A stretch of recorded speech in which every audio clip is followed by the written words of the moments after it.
দিনে কাজ করতে হবে মাত্র 6 ঘন্টা, সকাল 10:30 থেকে বিকেল 4:30 পর্যন্ত। এর জন্য প্রতি মাসে বেতন দেয়া হবে প্রায় 4,500 ইউরো, বাংলাদেশি মুদ্রায় যা প্রায় 5 লাখ টাকা। কিন্তু এরপরও এই কাজের জন্য লোক পাওয়া যাচ্ছে না। শুনতে বেশ অবাক লাগলেও শ্রমিকের অভাবে এমন ঘটনারই সাক্ষী হচ্ছে অস্ট্রেলিয়া। বিস্তারিত সঙ্গীতা সার ডেস্ক রিপোর্টে। ভয়াবহ শ্রমিক সংকটে ভুগছে অস্ট্রেলিয়া।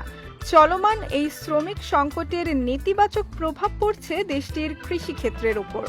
ব্রিটিশ সংবাদ মাধ্যম দ্য সান জানিয়েছেন, 4,000 ইউরো বেতনের মাসিক চুক্তিতে কাজের জন্য শ্রমিক খোঁজা হচ্ছে। কাজ হচ্ছে গাছ থেকে পাকা লেবু তোলা। কাজের সময় সকাল 10:30 থেকে বিকেল 4:30 পর্যন্ত, দৈনিক 6 ঘন্টা। কিন্তু সেই কাজের জন্য পর্যাপ্ত লোক পাওয়া যাচ্ছে না। এতে করে বড় ধরনের লোকসানের মুখে পড়তে যাচ্ছেন অস্ট্রেলিয়ার লেবু চাষিরা। চলমান এই সংকট কাটাতে দেশটির এক সংসদ সদস্য এ কাজে এগিয়ে আসতে কর্মীদের কাছে আবেদন করেছেন। অস্ট্রেলিয়ার সেই আইন প্রণেতার পোস্টে সাড়াও মিলেছে প্রচুর, কিন্তু কাজ করার জন্য কর্মী তেমন মেলেনি।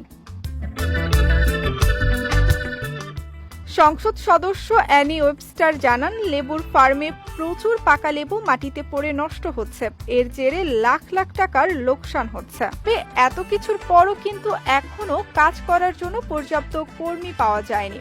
দর্শক, চাইলে আপনিও কিন্তু সুযোগটি নিতে পারেন।